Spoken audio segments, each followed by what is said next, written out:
Hello, campers. Grab your marshmallows and gather around the true crime campfire. We're your camp counselors. I'm Katie. And I'm Whitney. And we're here to tell you a true story that is way stranger than fiction. We're roasting murderers and marshmallows around the true crime campfire.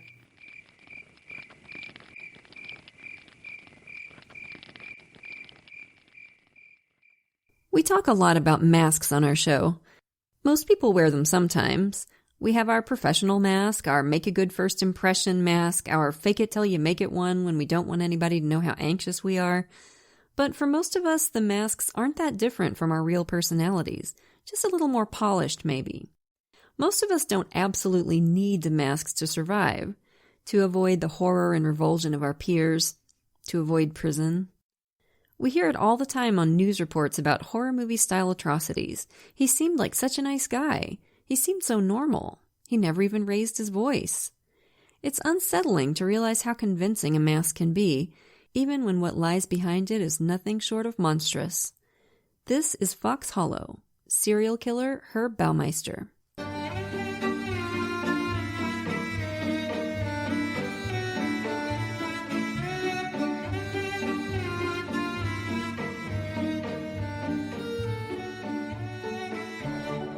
So, campers, we're at Fox Hollow Farm, a spectacular multi-million-dollar home on acres of beautiful woodland in Westfield, Indiana, just a few minutes outside Indianapolis. June 1996. It was hot and still in the woods behind the mansion as Indianapolis police detectives followed Julie Baumeister and her lawyer through the trees. Mrs. Baumeister, a polite, preppily dressed mother of three and the soon-to-be ex-wife of a prominent local businessman, was leading the investigators to the place where, about a year earlier, her children had found a human skull. They'd brought it into the house, all excited to show her, and when she followed them back to where they'd found it, she saw the rest of the skeleton, laid out neatly as though somebody had just lain down and died right there. When her husband Herb had gotten home from work that night, she'd shown him the skull. Herb just laughed. "Oh, that was Dad's," he told her. Herb's late father had been a doctor, an anesthesiologist, and he'd kept all kinds of weird stuff like that. Herb said he hadn't wanted it lying around the house for the kids to find, so he'd just dumped it out in the woods. Guess that didn't work, huh? They found it anyway. This seemed to make some sense to Julie, though she did wonder why he wouldn't have just disposed of the thing in a dumpster or something instead. Herb took the skull out of her hands. He said, "I'll take care of it, don't worry." And Julie hadn't given it much more thought after that. Until now. Now, Julie's carefully constructed world was crashing down around her. Her soon-to-be ex-husband was under suspicion for what the detectives were calling homosexual homicides. Herb himself had taken off to their vacation house with their son, refusing to face the situation. And now, as she stood next to her divorce attorney in the hot, windless woods behind the house, she watched the detectives' faces change as one of the searchers moved some brush aside and found bones. Hundreds of them, some charred, some intact. Bones and teeth. For a moment, she thought she was going to pass out, but the moment passed. 25 years of marriage to this man. 3 children whose lives were about to fly apart like a flock of terrified birds. And the man at the center of this nightmare was off at Lake Wawasee, on vacation. How convenient. Herb Baumeister was born in 1947 in Indianapolis. His dad was a prominent anesthesiologist, so they lived in pretty shishi neighborhoods and had everything they needed and more money-wise. Herb was the oldest of the Baumeisters' 4 kids, and by all accounts before puberty hit, he seemed like a pretty normal kid. He was a loving older brother, a kind-hearted kid with a big sense of humor and a penchant for practical jokes. He had plenty of friends at school, he did well in his classes, but as he rounded the corner from childhood to adolescence and those puberty hormones hit, it was like a record scratch. Things changed. Big time. Herb became obsessed with all things dark and icky, and his sense of humor got more and more gross and inappropriate every year while his behavior got more bizarre. Once he put a dead crow on his teacher's desk at school. Allegedly, he had a habit of peeing on stuff, too. His teacher's desk, especially. One time he just randomly said to a group of friends, "Hey, I wonder what urine would taste like. Would it be better warm or cold?" Oh my God. Yeah, I imagine you could hear the crickets chirping a mile away in the aftermath of that extraordinary question. The other kids were obviously grossed out, and even more so when Herb started chasing him around the hall saying, "Give me a drink, give me a drink." Oh my God. No. Oh my God. And little content warning on this next part because it is disgusting and involves roadkill. One afternoon during gym class, one of Herb's classmates walked up on him poking his fingers into a rotting crow in the grass. And as if that wasn't bad enough by itself, the friend noticed that Herb was aroused. Ugh. Every single sentence that you just said was infinitely worse than the last. Which actually makes me think, does this sound like anybody else we know, campers? Herb has a lot in common with Jeffrey Dahmer. Like Dahmer, he was utterly self-absorbed and consumed with his own wants and needs. Combine that with the lack of empathy for other people, and you've got a recipe for all kinds of deeply unpleasant tomfoolery. And for the uninitiated campers, Jeff's childhood was also filled with strange stories about roadkill and antics that caught the attention of his classmates. In a word, Herb was a necrophile. He was into dead things. They made him feel powerful, and they turned him on. So, not surprisingly, he tended to squick people out. His teachers were always contacting his parents to express concern and plead with them to do something to help their obviously troubled kid. But from the sources we found on this case, it doesn't look like Herb's parents did a whole lot, if anything, along those lines.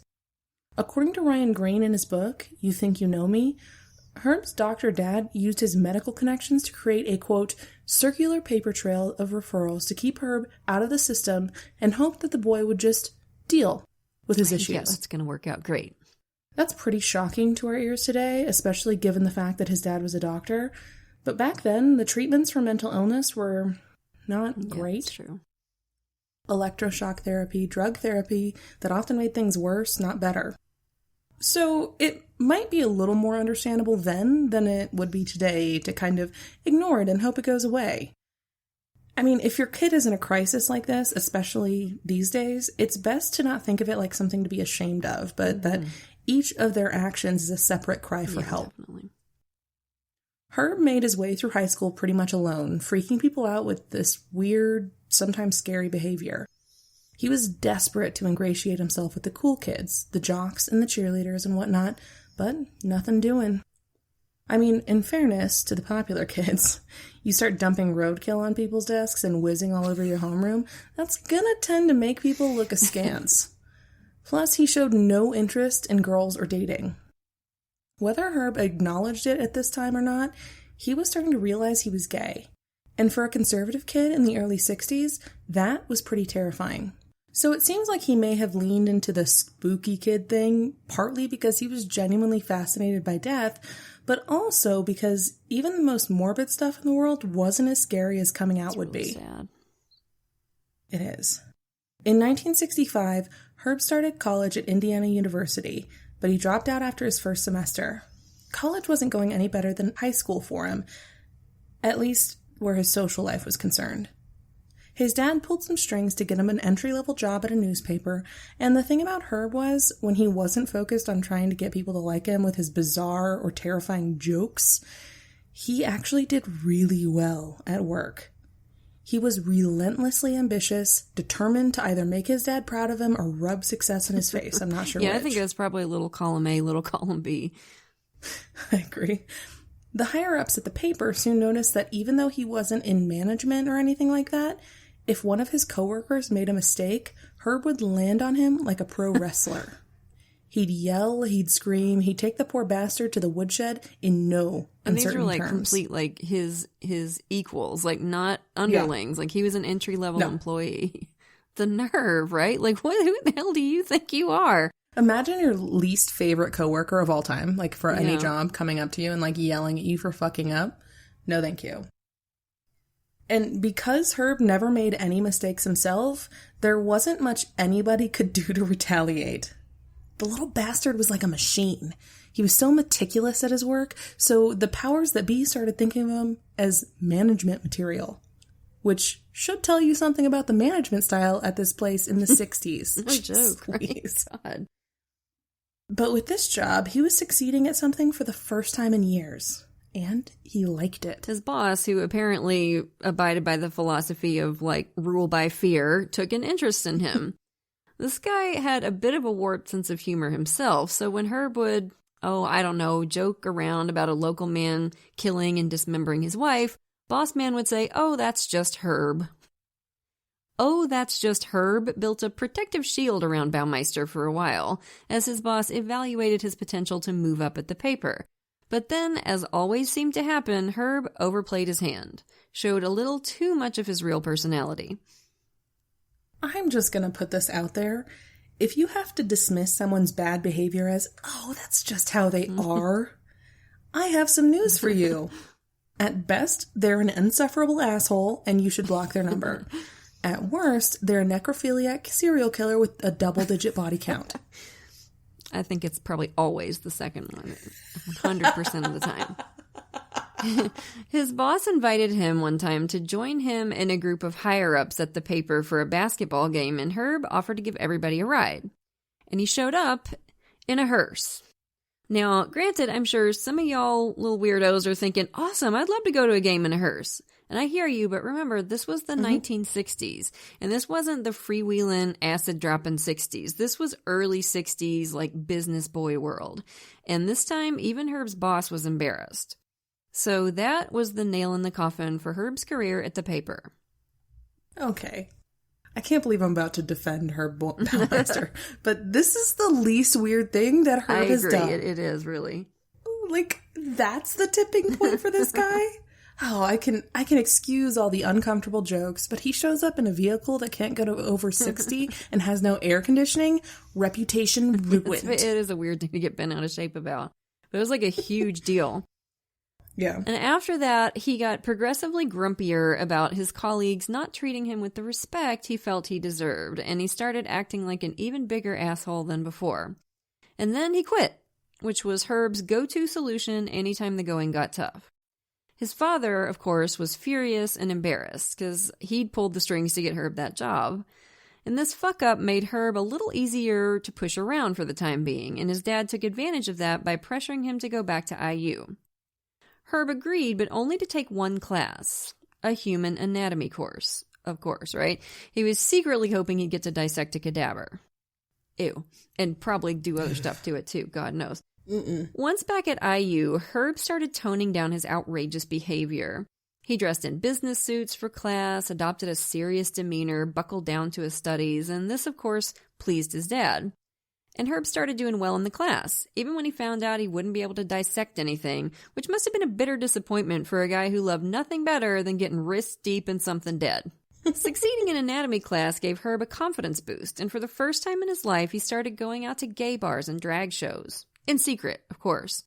He took a bus instead of his car, sometimes he would even use a fake name, but he went. And in the gay clubs of Indianapolis, he found a fun, friendly, non-judgmental community. People who laughed at his dark jokes. Not too dark, of course. He still couldn't totally be himself. That's not something a necrophile with Herbert Baumeister's personality profile can do anywhere, really. But he could come a little bit closer to it. He could let down his hair a little. And he could act on his attraction to men. Herb was learning to do something a lot of serial killers do. Compartmentalize his life. He kept his university or work life in one box, his relationship with his parents in another, and the gay bars in one more. And he never merged these different parts of his personality. He always kept them completely separate. At the gay bars, Herb actually started making some casual friends. He didn't get really close to anybody, but even casual friendships were a big deal for him. That was more positive human contact than he'd had since before he hit puberty. Gay bars are great places as a general rule, just good vibes all around. I've never had a bad time at a gay bar. Yeah, me neither. It's always been a great experience. And this could have been really good for Herb if things had gone a different way. But soon, Herb's dad started poking at him about how he was spending his time. He was just taking the one class at IU, and he wasn't really working. What the hell was he doing the rest of the time? Just goofing off? Ruh-roh. So this set off alarm bells in Herb's head. Couldn't let Dad find out about the gay clubs. Gotta get another box, Herb. So, to placate his father, he joined the Young Republicans Club at IU. Despite the fact that it was the 60s and peace, love, and rock and roll were bursting onto the scene all over the country, you'd be hard-pressed to find a starchier group of nerdlings than the IU Young Republicans. In other words, it was a perfect cover for Herb. Well, I say perfect cover. Actually, in some ways it was a great fit for him. Despite his sexual orientation, Herb was super conservative politically, and the buttoned-up atmosphere of the club helped him keep his weird humor and inappropriate behavior in check.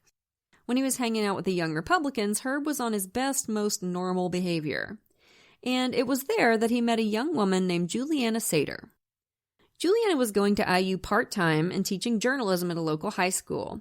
And where most of the women he'd met in his life had been creeped out by him, Julie, who had only seen the somber sport coat and loafers version of him so far, she kind of liked Herb. They both felt like outcasts in a way. Most of their classmates were listening to Jimi Hendrix and going to protests and smoking weed and burning their bras. But Julie and Herb's idea of a red-hot Saturday night was to go to a movie and then grab a Coke afterward. Whew, slow down, y'all. Remember, Jesus is watching. Herb was at a fork in the road. Pick the life that would make him seem normal, marry Julie, have kids, make his dad happy, focus on building wealth and prestige. Or keep pursuing his life as a gay party guy, out of his father's sight, and pursue much darker interests in secret as well. He picked Julie. His dad was thrilled, but his mom had reservations. To Julie, it seemed like she got a sort of frosty reception from Mrs. Baumeister, but it wasn't that Herb's mom didn't like her. Mrs. B understood her boy a lot better than her husband did, I think, and she was worried. She wanted Herb to succeed at a normal life, but there was a little voice in her head that was just screaming at her to warn this poor girl off. Part of her wanted to just take Julie aside and say, "Run. Run now. There's something wrong with him." But of course, she didn't do that. You know, when somebody's mom is scared to unleash him on you, you know you're in some shit. Like, that's the biggest red flag in the bouquet so far, if you ask me, that his own mom was like, "Nuh-uh, don't do this. Save yourself." I can't agree more. Yeah. And in 1971, Julie and Herb had a big, beautiful wedding. The wedding was so nice, and Julie looked so pretty, and Herb did such a good job of keeping any trace of his real personality in check that the guests got the sense that Herb had grown up and gotten past his weirdness. Cash gifts and offers for job interviews came rolling in, and Herb's dad was just tickled pink. Herb had learned by now to wear a mask of calm respectability. And I don't know why I find this so creepy, but I do. The more stressed and pent up he got, the calmer and more somber he appeared. Yeah. It was only when he felt confident and relaxed that he let his weird humor out. And I think like that calm exterior is the scariest kind because it lacks like normal impulsivity and it's like methodical. And you get the sense that there's just stuff just roiling underneath the surface too, and that when it comes out it's going to be bad. All the wedding cash helped Herb and Julie buy a cute little house. It was all going swimmingly, at least that's the way it looked. Herb and Julie spent almost 100% of their time together, which went a long way towards helping Herb squash his impulses. The only fly in the Chardonnay in those early days was, unsurprisingly, sex. Yeah. Herb just couldn't handle it. He made every excuse he could think of. He never let Julie see him naked. Later, Julie would say in an interview that they only had sex 6 times in the 25 years they were married. Dang. 6 times. And 3 of those were to conceive their kids. Good gravy. So he never let her see him naked. Like, he would just go in the... So he's a never nude, like Tobias from Arrested Development. He's a never nude. He totally was. An actual he real life the Blue Man Group. He's a real life never nude. I didn't know that was a real thing. Julie was confused by it, but she figured he'd grown up kind of repressed like she had, and he was probably just shy. Of course, later she realized there was a lot more to it than that, but at least in the early years of their marriage, Herb gave her enough of non-sexual affection to at least somewhat make up for the lack of passion. Later, when Julie started to realize that they had a real problem in the bedroom and started pushing him to address it, he dropped most of that and became distant with her. Just 6 months into their marriage, Herb must have been feeling the strain of keeping the mask in place, because when his dad came for a visit, something disturbed Herb Sr. enough that at the end of the visit, he took Herb to a mental institution and had him committed. Wow. Herb didn't fight him on it. There is a frustrating lack of information about how this came about, but those are the bare bones facts. Herb was at the institution for 2 months, during which time his psychiatrist diagnosed him with schizophrenia and, quote, multiple personality disorder, which we now refer to as dissociative identity disorder, or DID. Now, obviously, this was the early 70s, and mental health treatment was a lot less advanced than it is now. Multiple personality disorder / DID, for example, is a pretty controversial diagnosis now. Some experts don't even believe it's real.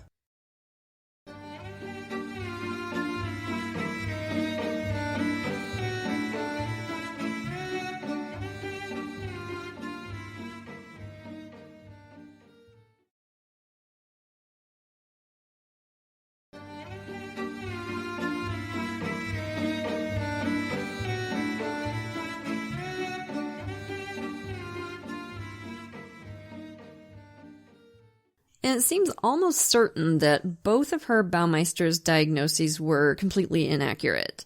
But just the fact that he'd been diagnosed with something seemed to cheer him up no end. Author Ryan Green's theory is that in Herb's mind, his mental illnesses absolved him of any responsibility for his urges and behavior.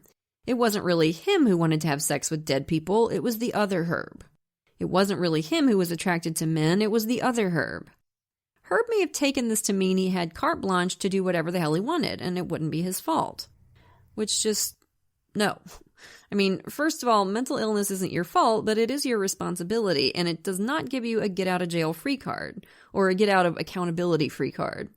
And P.S., as we've said before, and I'm sure we'll say again, people with mental illnesses are way more likely to be victims of violence than perpetrators.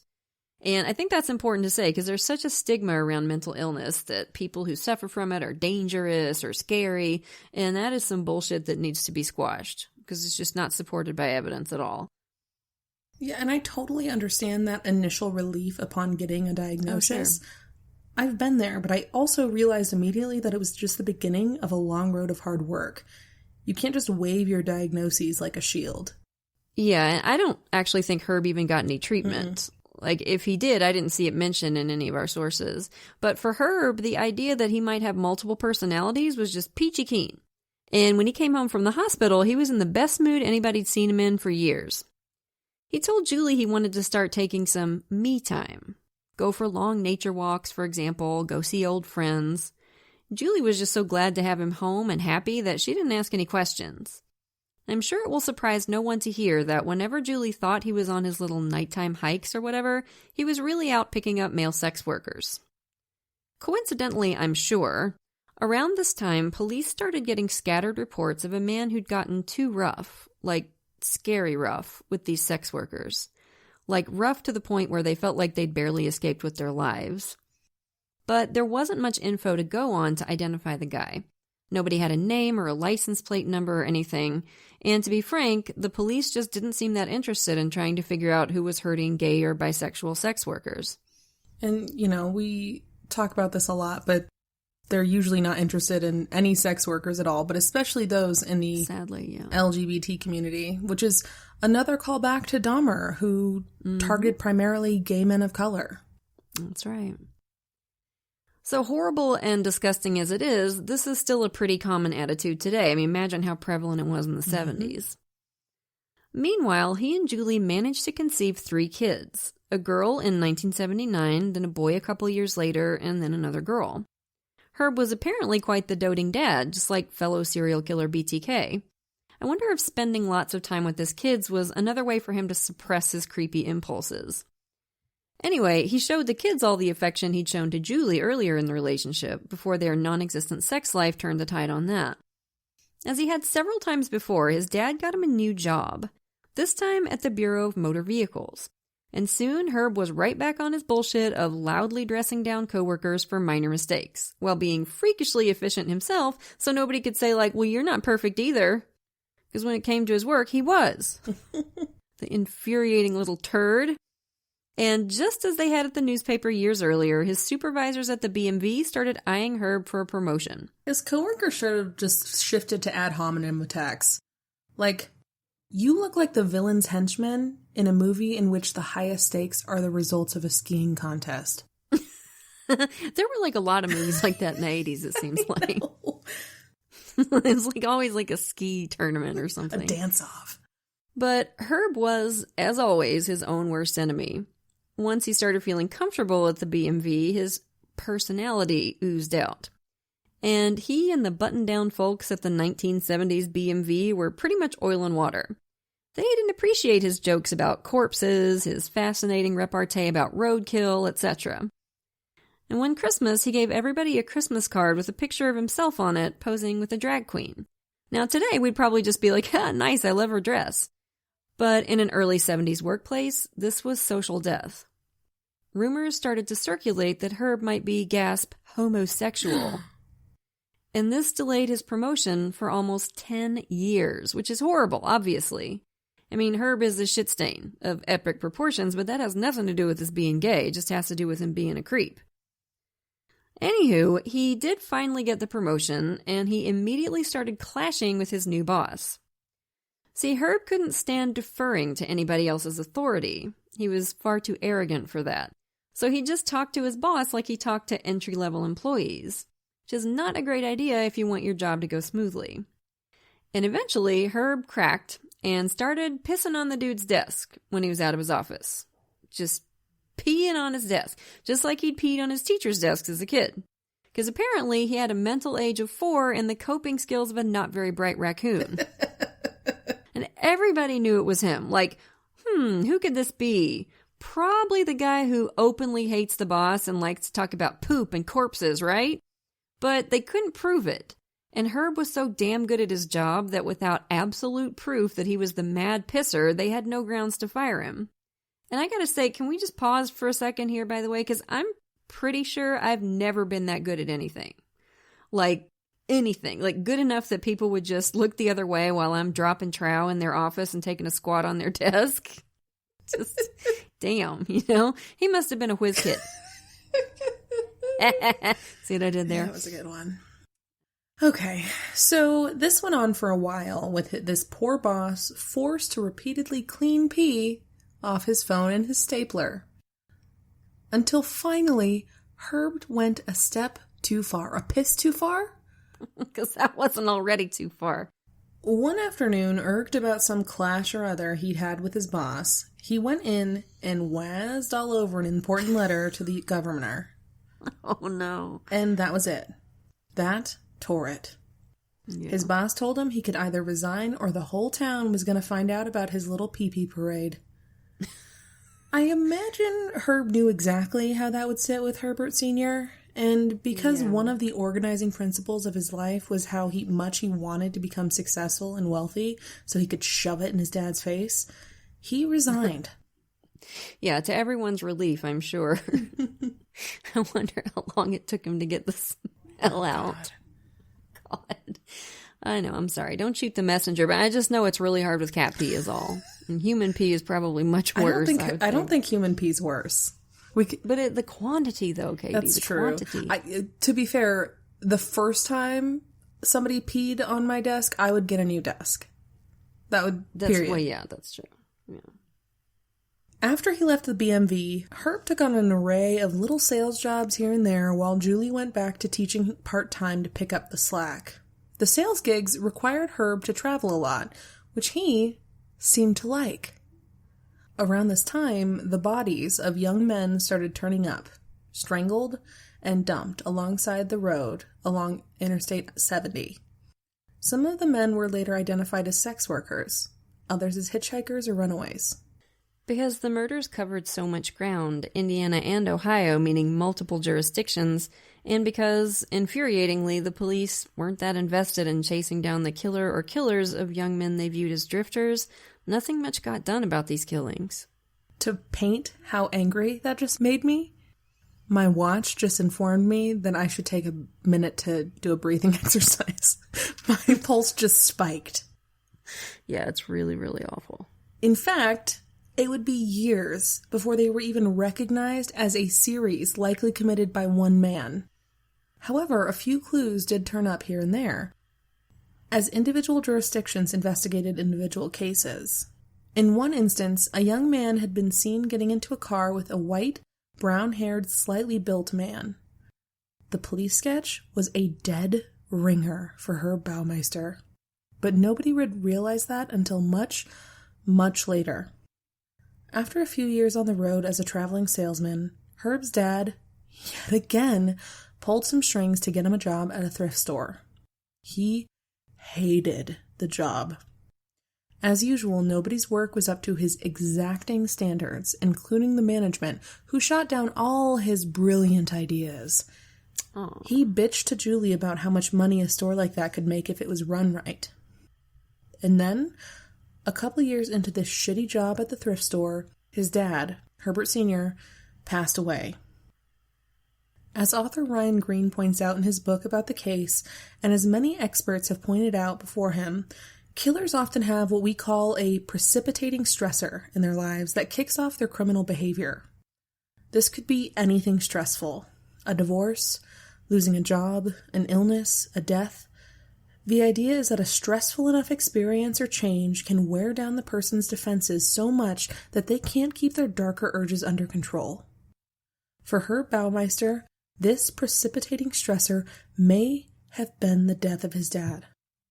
It's not as if he and his dad were the best pals or whatever, but from what I can tell, it seems like they had a pretty troubled and toxic relationship.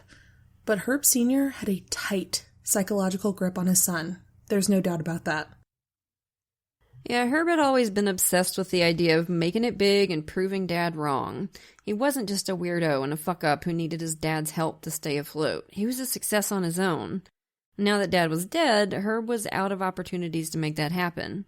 I suspect this ate at him, though he didn't immediately go on a killing spree or anything. It took a little while for Herb's mask to slip all the way off. In the meantime, in 1988, Herb's mom stepped in to try and help her son chase his dreams of entrepreneurship. She loaned him the money to buy a thrift store of his own. And soon, he and Julie were off to the races. They named the store Save-A-Lot, and it took off like mad. Soon they opened a second store, one for Herb to run and one for Julie. And by 1991, they were making enough money to move to the Shishi Westfield neighborhood outside Indianapolis and buy a property called Fox Hollow Farm. This place was spectacular. A huge Tudor-style mansion with 4 bedrooms, a riding stable, 20 acres of woodland, and an indoor pool. Oh man, I want an indoor pool so bad. Yeah, you might not anymore after we finish telling this story. Remember? Yeah, you know what, you're right. I'm not going to give out any spoilers, campers, but for now just suffice it to say that Herb's idea of festive poolside decor was to place a bunch of mannequins all around the pool. Just a bunch of residents of the uncanny valley with their glassy little staring eyes watching you doggy paddle around the deep end. Yeah, gonna pass. Thanks. You know, Dahmer liked mannequins too, by the way. He used to steal them from stores and take them home to do God knows what with them. But it fits with the profile of a necrophiliac, doesn't it? That idea of wanting quote-unquote friends who don't have wants and needs of their own and can't run off and leave you. So, anywho, the Baumeisters had officially made it. The kids had loads of room to play outside. They had a new level of status in the community. What more could you want? Granted, their marriage was pretty miserable by this point. Herb had turned off the spout of fake affection for Julie and started steamrolling over her whenever there were decisions to be made, and on top of that, he'd started hoarding excess stock from the thrift stores. Julie was so embarrassed about the cluttered state of her big, beautiful house that she refused to let the kids have friends inside, which I think is super sad. Not the kids' fault. No. They could only play outside, and if a kid dared to step a toe into the house and happened to get a glimpse of the hoarder's nest, Julie would freak out and forbid the kids from hanging out with that kid ever again. Julie had threatened to file for divorce a couple of times. And Julie's in an episode of the classic true crime show American Justice about this case, like probably from, 2000 or something like that. And it's really interesting hearing her talk about her life with Herb, because she never mentions a word about, like, any of the stuff we've talked about, any of his bizarre behavior or the two of them fighting. And she paints this really rosy, like, Ozzie and Harriet type picture of her life with him and the kids. And we're going to talk later about whether we think she had any idea that something sinister was going on right under her nose. But for now, I'll just say that she seems to have been real good at denial. Either that or she just didn't want to talk publicly about the bad stuff. All this inside baseball about the rift between the two of them comes mostly from Julie's divorce attorney, not from Julie herself. Julie comes across in interviews as very prim and proper and very, like, nostalgic about her life with Herb. It's pretty bonkers considering what happened later, you know, that you would have nostalgia about it. And this is also interesting, by the way. According to multiple sources on this case, at this stage of their lives, Herb was the one that their neighbors regarded as the nice one, the friendly one, the gregarious one. He was apparently real good with the neighborhood kids. Like, he'd bring up cookies and lemonade while they were playing outside and kind of horse around with them. And Julie, on the other hand, struck people as kind of brittle and pissy. And she hardly ever went outside to visit with the kids or the neighbors. Now, if that ain't irony, I don't know what is. Like, this woman's unraveling under the strain of living with the platonic ideal of creep, and people are wondering why he put up with her. Oh my God. Oi, right? That is just unfair. So things weren't all that rosy behind the scenes at Casa del Baumeister. But hey, you know, if you didn't poke your head inside the door, if you were just looking from the outside in, everything looked awesome. And in the summers, Julie escaped by taking the kids to Grandma Baumeister's condo at Lake Wawasee for a long vacation. This, of course, left Herb all alone in that big house, all summer, with nothing and nobody to distract him from his demons. It was just Herb and the mannequins. He started haunting the gay bars again. But this time, he avoided the places where his old friends from the scene liked to hang out. He didn't want anybody to recognize him. And he used a fake name, Brian Smart. Unlike the Herb Baumeister of years ago, Brian Smart had money. He had a flashy car. And he had a practically limitless supply of cocaine to share, a habit he'd just recently developed, which was probably part of the reason for the hoarding and the fighting with Julie. With the coke tamping down his inhibitions, Brian came across as gregarious, outrageously funny, kind of roguish and free. And not long after he burst onto the indie gay club scene, men started going missing. Jeff, Alan, Manuel, Richard, all gay men, all regulars at the gay bars downtown. Some had been seen getting into a white car and were never seen again. Things were about to get very dark and very scary for the LGBT community of Indianapolis, and it would take far, far too long to get the attention of the authorities. And in the meantime, Herb Baumeister was honing his fantasies and perfecting his craft, with no one to see him but the mannequins. We can't possibly do justice to this case in one part, campers, so we're going to leave it there for part 1. Next week, we'll get into the series of missing persons cases that ultimately led to Herb Baumeister's downfall. And we'll tell you how a brave eyewitness and a PI right out of Central Casting helped crack the case. So that was the first half of a wild one, right, campers? You know we'll have part 2 for you next week. But for now, lock your doors, light your lights, and stay safe until we get together again around the True Crime Campfire. And we want to send a shout out to a few of our newest patrons. Thank you so much to Emma, Donna, Paul, and Nicole. We appreciate y'all to the moon and back. And if you're not yet a patron, you're missing out. Patrons of our show get every episode ad-free at least a day early, sometimes more, plus an extra episode a month. And once you hit the $5 and up categories, you get even more cool stuff. A free sticker at $5, a rad enamel pin while supplies last at $10, virtual events with Katie and me, sometimes you get to help us pick cases, and we're always looking for new stuff to do for you. So if you can, come join us. You can follow us on Twitter at TC Campfire, Instagram at True Crime Campfire, and be sure to like our Facebook page. If you want to support the show and get access to extras, please consider becoming a patron at patreon.com/truecrimecampfire.